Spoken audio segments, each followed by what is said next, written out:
Today we will go through 3 main areas, and those would be why you should be active on social media, how you would do to master your Twitter feed, and then some tips and tricks on how to spread your word and work.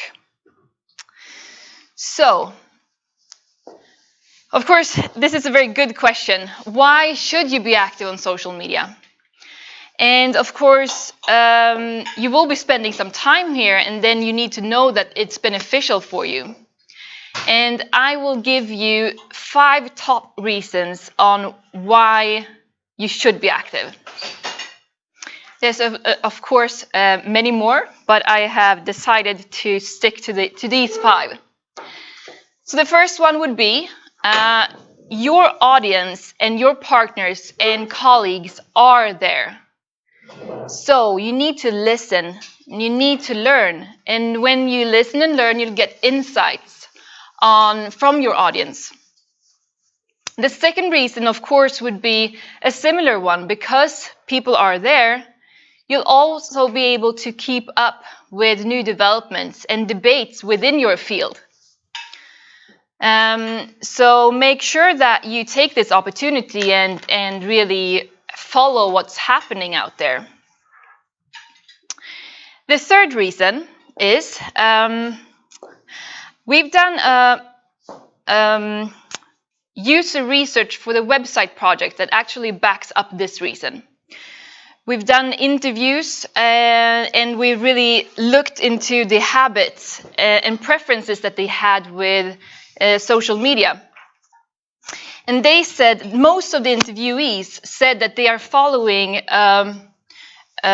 one or more than one of the SEI's accounts, but also following a personal account of the SEI experts, you. So they also gave us a description of their everyday on how they actively are looking for relevant content on social media to build on, to share, and to use to influence others. So this is, of course, sorry for that. This is a reason why being active on social media channels means that there is a high potential of great impact from a relatively small effort. So that's the third reason why you should be active on social media. The fourth reason is being active means that you are building your personal brand, and that is, of course, very important. And I can see them getting in the way for you. So these are very small written, so I will just go through some of them. Things that you need to think about when building your personal brand online. So all of these, what type of content will you be sharing? What are the values and how do you want to get them across? What are you most knowledgeable and passionate about? And of course, what tone of voice would you like to use? All of these make up your personal brand. And this is, of course, a long-term investment. It's not only professional, it's also private. So think about this. And when it comes to the tone of voice, I would like to say that it's important to be authentic and consistent. And do remember that respectful language and passionate and professional grammar never go out of style. So try to keep it that way. The fifth reason why you should be active on social media, and perhaps I shouldn't say the most important one, but it's fun. So keep up a good job and you'll actually see that it's a lot of fun to be active, and you'll get rewarded if you do it right. So going into what kind of, what are the social networks and what to do with them, or at least take a bit of a highlight into it. Oh, sorry, this is just a summary of the things that you've just learned. So there's a lot of social networks out there and a lot of text on here. It's an infographic. Don't get into the details.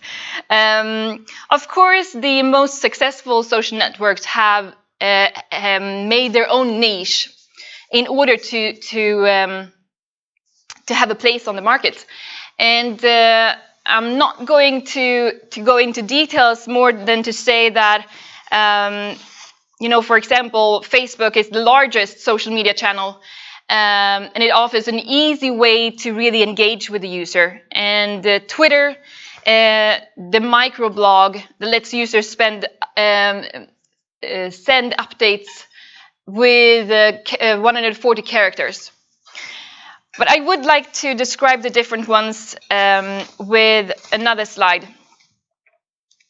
So let's say that I'm an author and I am active on all these social medias. This is the different kinds of updates you could see. And I think it describes even better the differences between the channels. So on Twitter, I would be saying, I am writing, and use a hashtag because it's the dream place for using hashtags. On Facebook, I would say, I like to write, thumbs up. Of course, on YouTube, I'd say, watch me write, and of course, insert a video. A more professional, capability-focused social channel is LinkedIn, and I would say, I am skilled at writing. Google+, I would use Hangout and say, let's all write together, for example. And on Pinterest, I would show all my scrapbooks. So it's kind of giving you the flavor of how to use the different channels in different manners. But I am not saying that you are to use all channels at once, because they are a lot. There's a lot of them. So choose wisely the platforms that you will be using. And think about where you can get the most impact and which ones that might best speak to your audience, and start there. There are some local differences. For example, here in Stockholm, we can see that the industry is using Twitter a lot. If you go to Tallinn, Facebook is more used than here. And in Bangkok, Facebook might be the one that you would prefer. So there's a local differences in that, and could be something that you need to consider if you are talking to a global audience as well. And of course, I don't have time to go through all of them in this session, so I have focused on Twitter. So from now on, I will go more into what to do with Twitter. And the first one would then be how to master your Twitter feed. So the first one you should look at, and okay, I know this might be basic 101, but let's go through it anyways. Your profile. You need to have 2 images. You need to have a facial or a profile image, and you also need to have a background image.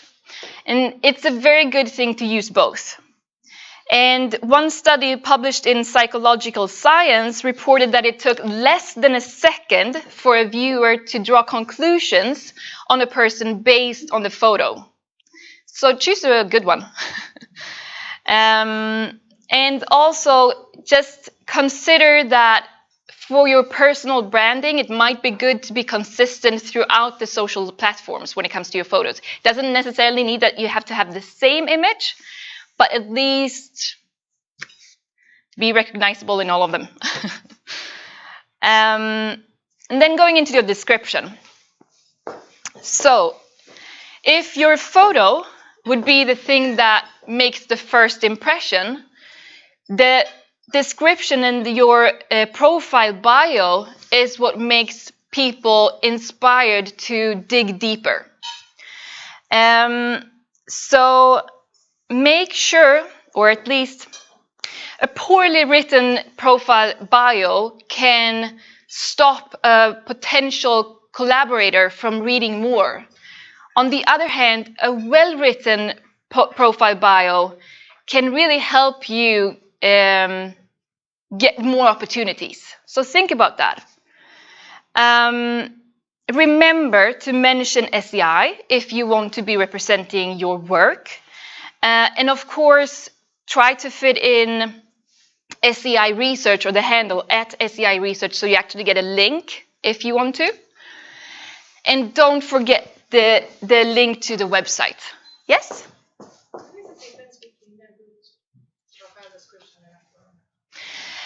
First of all, I think that it should be easy to read. So use the number of characters that you can, the maximum number of characters, and don't try to, it should be a description of who you are and your values and what you do, instead of perhaps just not mentioning anything about what you do, or saying, just using, I've seen a few of them just use a bunch of hashtags. It doesn't really make sense to read them all.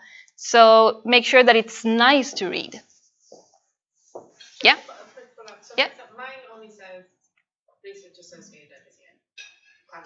Short. Is that poor? It's not poor, but you could, of course, perhaps say what you're an expert in. So add some topics in there. What's the area of your expertise? For example, that will help a lot. So it will make a short introduction without even have to read your tweets of what one would find when going into your profile, for example. And add a hashtag or two. It's nice. Okay, so the next thing would be to, follow relevant users. Of course, start by following your friends and colleagues, and don't forget SCI Research, SCI Climate, and SCI Forskning if you can, read Swedish. But then finding the right followers, users can take time. So I have a tip for you. Try to find one that's very, very good. And what you do is that you look into who is this account following. Take a look into those individuals. And also take a look at who's following this account. Could they be interesting? It can really help you a lot with spending time on finding interesting individuals. The last thing you can do, and it's very efficient, is to check out the lists that users have created. And I'm actually going to go into that a bit, because if you start following a lot of people, you might feel like this. Information overload. A lot of tweets just jumping on you, and you might have a hard time to categorizing what's interesting and what's not, and what topic, and all of that. So I recommend that you start creating lists. So with lists, they can be both public and they can be private. You can choose that. You can also add accounts to a list that you do not follow. And why I want to mention that is because there is a limitation with with Twitter. If you come up to about 2,000 accounts that you follow, you need to have a good ratio of who's following you as well. It's not very often that would be a problem, but I'm just saying it to you. So you could use the lists instead. You don't have to follow everyone, but you can add them to a list and make sure that you see what they do in that way instead. So, creating lists. I am going to show you what that could look like. So, this is me. I'm logged in as myself. I go to this account that is very interesting to me. I click on the list. I go down, check the lists that they have. I see one that I find interesting, the SCI researchers. You should follow this one. I go into that one. I can look at the members that's in this list. Do they look interesting? And then up there you see the subscribe button, and you click that one. When you have subscribed, you can find the list in this drop down, or if you go to your profile, you have it here as well. And then you can find it. So I really do recommend you to do that, because there's been other people who spent a lot of time creating these very nice lists. So use them, subscribe to them, and you can of course create your own list if you want to as well. It's very easy. But again, follow the SCI researchers list, and also there's another one called SCI Associates. So there's projects, associated projects from SCI. A very nice way to get updates on what's happening here. Okay. Yeah.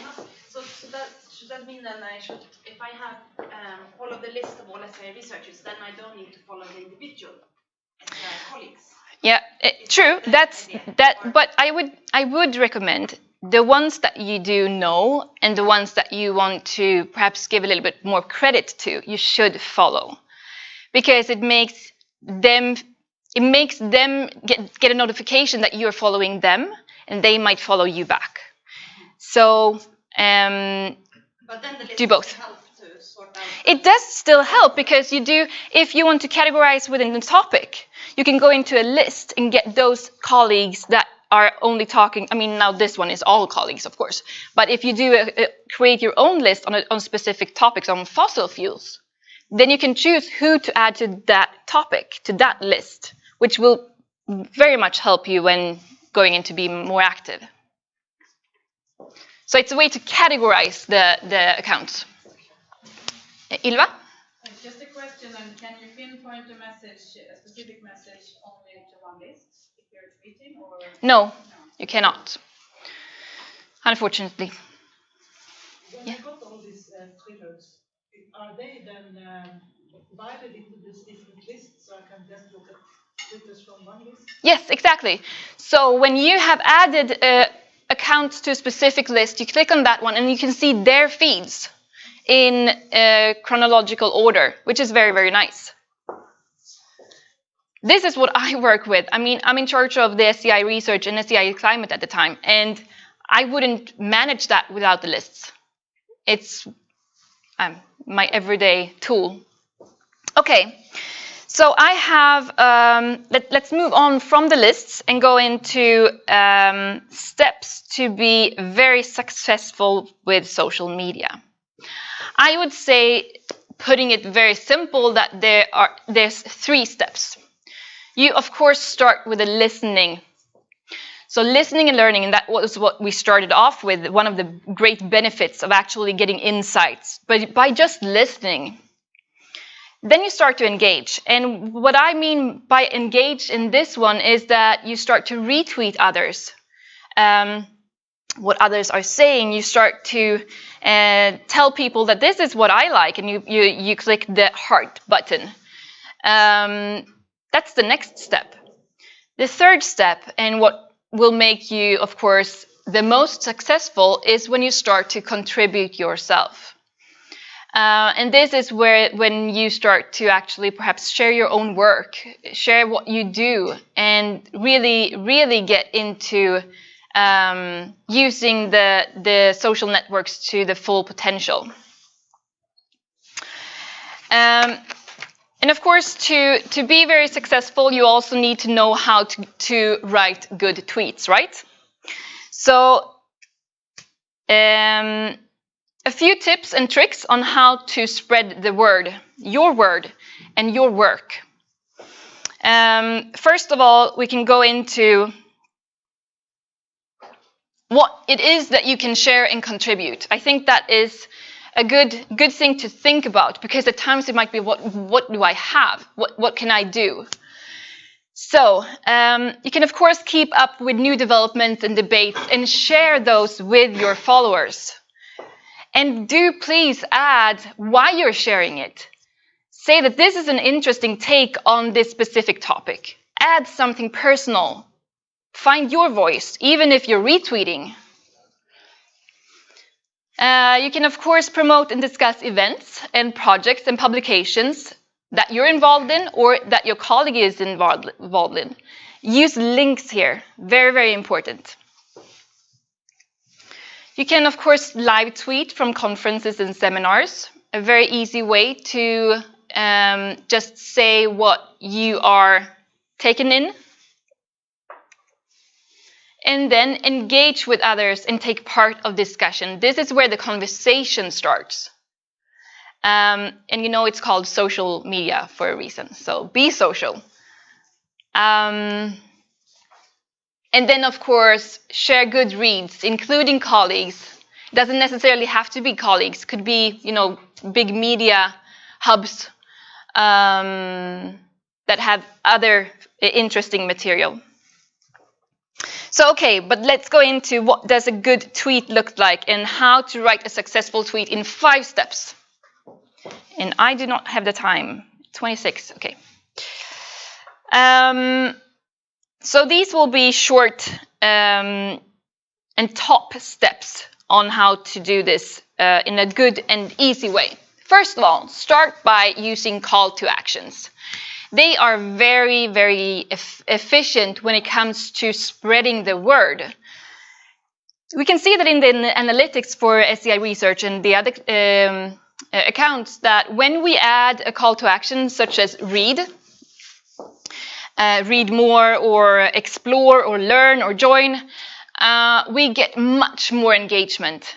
And by engagement, I mean people retweet the comment much more. So it's a very, very easy way to start up the engagement. The second one would be to tag or mention someone. And for several reasons. First of all, if you are if you are writing a tweet with content from a specific source, it's giving that source some credit if you mention them in the tweet. So please do that. Another reason why you should add an account name like this is because it might be related to the content that you're writing about. And when you do this, this tweet will come up in their notification. So it's easy for them to know about the tweet, and they could then share it or take part of what it is that you're doing. You have 2 ways of doing this. First one is to do it like this, and you would be using the number of the 140 characters. You could also, if you have an image, this is a link, but if you have had an image up here, you could tag accounts to that image, which is very, very efficient. The next tip would be to the length of the tweet. And they say that you should try to keep your tweet in between 71, very specific, and 100 characters. That's when you get the most engagement. So if you stay below 100 characters, you actually get an increase of 17% in engagement. So try that. And honestly, it's somewhat hard at times because you want to say so much when you get into it. The next one I would say is a very, very important thing to remember, and it is the use of images. There was this research shows that if you use an image for your tweet, you have an increase of 62% of retweets for that tweet. A very, very easy way to use it. And I recommend that you can use Pablo, for example, which is a tool. It's a buffer tool. It's for free. Where you can search for images, or Pixabay, for example. You don't need to give credits because they're all free, and they have a lot to choose between. So go in there and find nice images to add to your tweets. The last thing that you can do to your tweet to make it nice and more engaging is, of course, to add a hashtag. Hashtags are keywords. So that's different from the @ sign. The @ sign is, an account, specific to an account. So the hashtags are keywords, and you add them to your tweets, and there's a recommendation to have 2 hashtags. They say that tweets with 1 or 2 hashtags have a 21% higher engagement than those with 3 or more hashtags. So, yeah. Tweets that use more than 2 hashtags actually show a 17% drop in engagement. So try to stick to 2. And we can really see this in the analytics for our accounts as well. Yes?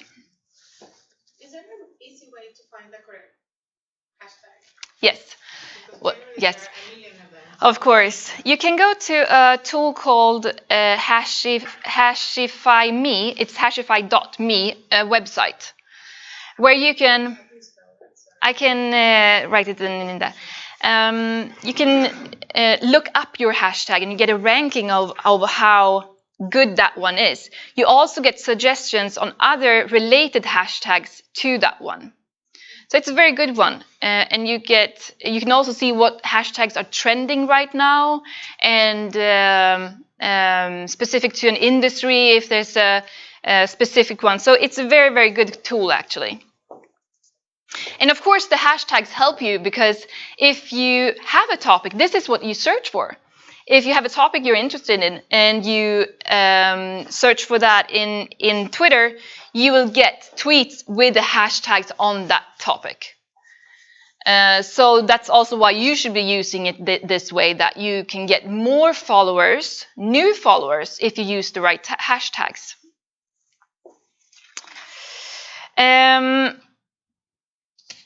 Okay, so just briefly going through what it is that we have learned.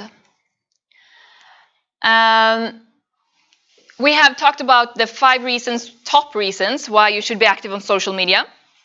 We have talked about how to master your Twitter feed. And we have talked about tips and tricks on how to spread your work and word. And now there's a full half hour left, and I thought that you could, if you don't have your computer, you can bring your computer, and if you want to, we can set up your account if you don't have one. I can walk around and have a discussion on, if you want to do some tweets, if you have something that you want to, a publication that you want to tweet about, and how to draw out good takes on that. And I thought we could really get into details. So, but first of all, of course, any questions about what we've just talked about? Yes.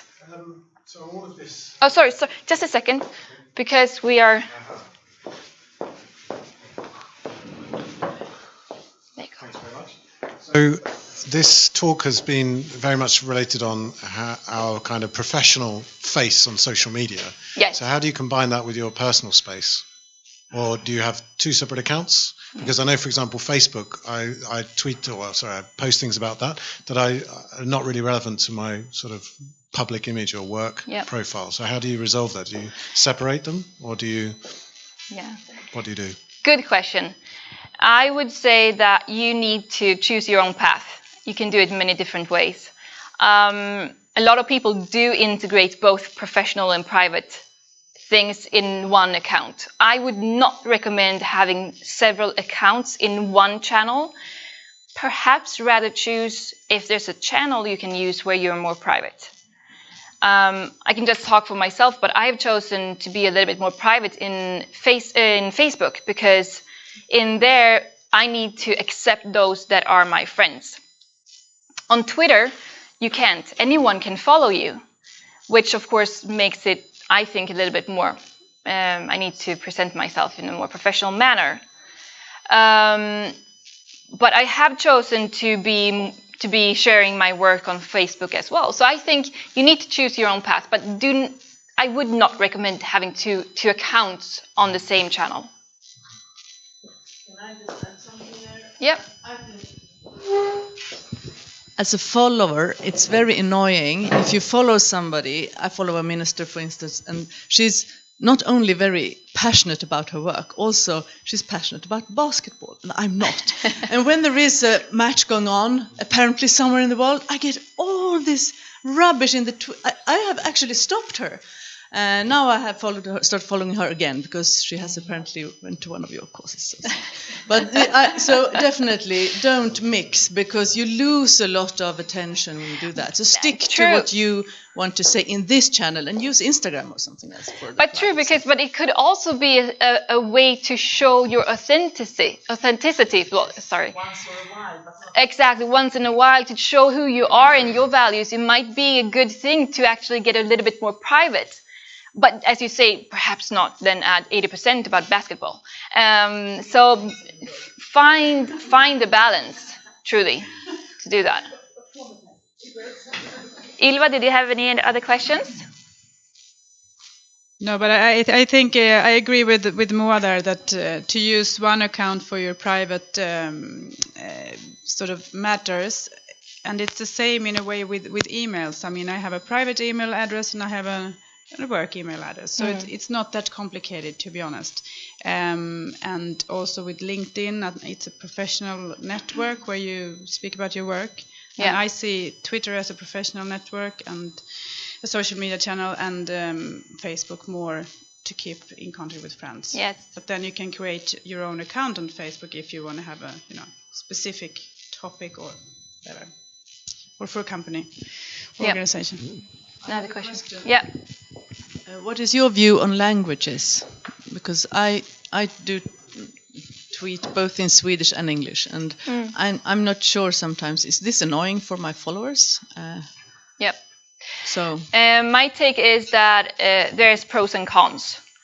At times, I find that it could be hard and a bit restrictful if you are only using one language, because I might find interesting things in Swedish that I want to share, retweet. But I also think that you need to consider who your audience is. If you are talking to mainly English-speaking people, perhaps do not share things in Swedish.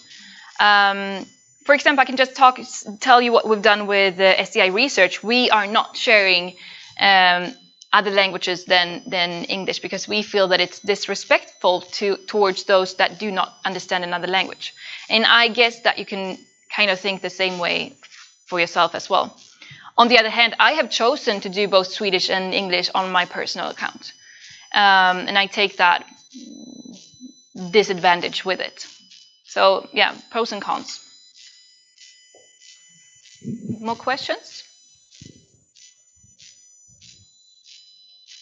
I have one more thing to add, and that is, if you are thinking about opening up an account for one of your projects, I would like to ask you to talk to me, because with SCI Research and SCI Climate, we can give you an audience of 22,000 to 26,000 followers, and we can really use that platform. It takes a long time to get engaged followers, and it takes a lot of resources if you want to do it right for a project account. It's a little bit different than a private one. So come to me and let's have a discussion on, do you really need an account of your own or not? So, yeah. Nothing else? Ian, do we have any questions in the YouTube channel? No? Okay. Okay, there's one. Yep.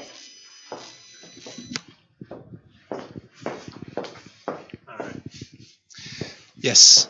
Michael Bolden asks, will the new SCI website include a live Twitter feed of the SCI accounts? Good question. We have not gotten to that yet, unfortunately. So I don't know that. Might be. And I mean, if you have opinions about it, let me know, because we are just setting the functionalities right now. So please write me an email or shout to me in the corridor. I think it's a nice way to display what's happening. But it could also be a bit annoying if you're not doing it right. So we'll see. Anything else? No? Okay, so if you want to, stick around and we'll get into more practical about what to do and how to set up accounts and tweet. Otherwise, thank you. Thanks again. Thank you.